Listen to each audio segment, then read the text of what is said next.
What's going on? Charles Botenson here. Today we're going to be talking about something that is, I've said it on literally every video, but be an observer of the world. And this is what happens with education. And before I get into the video, this is what happens with education. First of all, you understand that you don't know anything.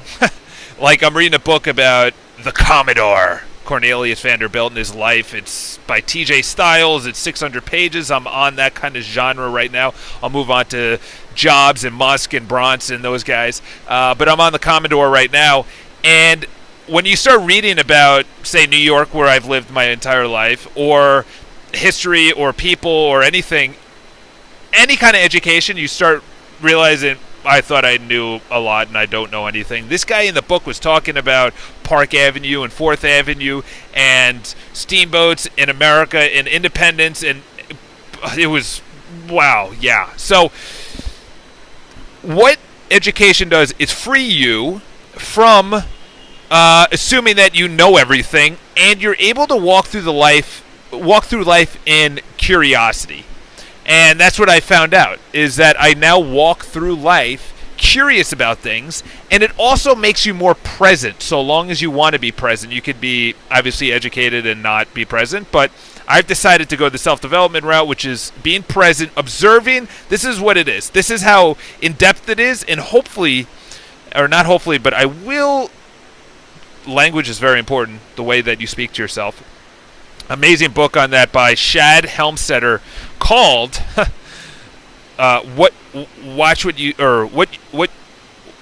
say to yourself.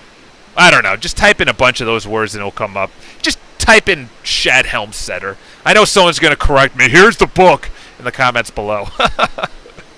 It's called What to Say When You Talk to Yourself. There you go, huh? Just talk it out. So I'm at the point right now, I used to just observe people and situations and conversations and just remove myself. Now I'm at the point, which is amazing, this is what education has done, that I'm at the point where I can literally observe what they're doing, the action, their goal, like what they want to do, whether open a door or, something small, like working out or whatever. And I'll tell you the story in a second. And then their actual reaction if they succeed or fail. And it is one of the most liberating things, that you're able to actually get that present within observing people. So this woman, every single morning, she hands out newspapers.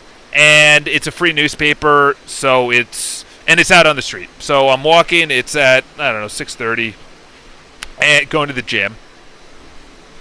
Just add that in. And she hands out the newspaper every single day at the same spot. And in the beginning you get nice, and then after a while, you sometimes you don't even acknowledge it because there's so many people on the street and whatnot. And, I know that they make money based maybe on the amount of newspapers, or, this is their job. They have to stand there and hand out the newspapers. And I know, and it's not like a charity or a courtesy or something like that, but maybe just to put a smile on their face. Sometimes I just say, oh, no, thank you, or sometimes I'll take it. But now, I'm either zoned in or audiobook or whatever, but I started observing her reactions to people that said no. And it was really interesting. I equated it to my life. So she would hand out the newspaper, or she would put it out that, here's the paper, and someone would walk by, and if they didn't take it, she would have a very emotional, vitriol experience towards them saying no. So in other words, she's actually being offended, and obviously this is all an observation, but from her face, she goes like that. She actually gets down. In that little reaction that I did, I actually felt it in my body, the emotions and the hormones and the chemicals of feeling down as opposed to feeling up and excited and everything else. But she will go like this and then actually have a reaction to them saying no, which is an extension of an offer. So she's offering something, they're saying no, and it's not that someone already maybe read that newspaper, or that they are quickly going to a meeting and they don't have time for it, or maybe they have it on their Kindle, or many of the other reasons. Maybe they're just not in the mood for that newspaper. She is taking it upon herself to think that she's getting rejected. That the extension of her identity. Wow, I just thought of this. Her identity within the job is so deep. It is so. Her identity as a newspaper woman, is so deep that when someone rejects the paper, they're rejecting her. Which is amazing because I make sales calls every morning. That's why I have this big, air traffic controller headset on. And when they say no, or someone hangs up, or they, they have some reactions, because some of them are cold calling. I always say be detached from the outcome and attached to the be detached from the result and attached to the process. So in other words, just do the process of making calls. Just do the process of the gym. Don't worry if it was amazing. Yes, you want it to be amazing, but some days, I'm at the gym, like this morning, and I didn't lift as much as I did last time. And I'm like, you know what? At least I was here. At least I got stronger, because the other way is weaker. And as my mom always said, one of the biggest pieces of advice, she said, you don't want your brain to atrophy. And I never took that advice. For 22 years, I never took that advice. You don't want your brain to atrophy. And now I see it. I see older people, they're not sharp. They're in the same routine. And now it's come around, and I'm trying to, get them involved in everything else. But going back to the identity is that I feel when someone rejects, which is clearly, it's all emotion, it's all synapses in your brain. I made a video about this. It's all synapses firing in your brain. It's dendrites just firing an electrical signal saying that I got rejected. That's not real. There's nothing real about rejection or emotions or anything. It's a feeling that releases chemicals and you feel it's real, which is crazy. So there's a lot of things to go with rejection. Number one is you have to desensitize yourself to it. She's out there every morning. By now, I would have hoped she's desensitized to people saying no. And, not a big deal. But you also have to know that what you're offering, for me, it's a sales call for my services, which is real estate and development and management and investing and things like that, is that if I'm myself is tied to the identity of what I'm offering, and they say no, I feel they're actually say no to me because I've tied my identity and my offer. But they could be so really it's just change the offer. Maybe she could smile. Maybe I could smile more. Maybe I can offer something better or different or more expansive. So, or maybe it's just not the right time. No now or no never. That's one of the famous things that I always say. No now or no never. And sometimes they'll say no right now. Or sometimes they'll say, no, never, don't ever call me again, I'm hanging up. And I'm like, that's awesome.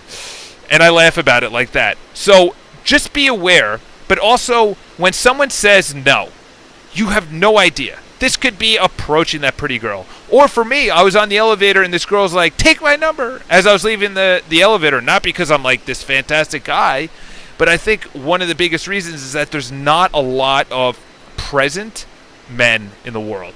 They just go through their life, and so she literally risked rejection by yelling out, take my number. We had a great conversation before that on the elevator up. And whatever it is, it could be making the team. I just made a video about being anti-fragile, a book written by Nassim Taleb. And he talks about it in there. Being anti-fragile is that we are raising such a sanitary environment, which is an amazing thing I'm going to talk about in a second. We've raised such a sanitary environment of children that they are actually getting allergies from walking outside. It is so sanitary. They have such a safe and clean life that, spitting everywhere, that they are actually getting allergies. My nieces are always sick. I'm like, you have to send these kids out and play with other kids, so by the time they're 13 and 15 and 20 and 30 and 50, their immune system is badass. I don't get sick. Number one is because I tell myself I don't get sick. So my body's like, Charles doesn't get sick. Let's keep him healthy. I was going to say non-sick, but I don't think that's a word. So your mind and everything. I know I'm all over the place with this, but keep your offer. Your offer could be an actual offer of a job interview. It could be your offer as a service or a product in the job that you're in. It could be you're in sales, or you have something that you want people to buy. Whatever the case is, or you want to influence people. This doesn't have to be. When I was at Oppenheimer Funds for the 2 years before I volunteered to be laid off, thank God. I would have to pitch my idea. I was the lowest on the totem pole. I was like gum on someone's shoe that they've been stepping on all day. I was the lowest guy. And I had to pitch my idea because I had no backing in the company. Maybe because I felt I didn't have any backing. I didn't feel there was. I wanted to move up. It could be a part of that. But when I influenced someone, I felt good. When I didn't influence someone, I felt rejected. Do you understand that you're literally leaving your happiness and or sadness to external events? Just keep that in mind today, okay? Your external, it's like getting a new phone. You're instantly happy, but if you tie your happiness to the phone, terrible. So definitely keep that in mind. Obviously, if this is the first time, subscribe to the videos, everything else. Bunch of people around. kind of funny now. But subscribe to the videos. Talk to you guys soon. And, of course, as always, share the videos and comments below because I read them all, obviously, because I respond to them all. So have an awesome day. Talk to you guys soon.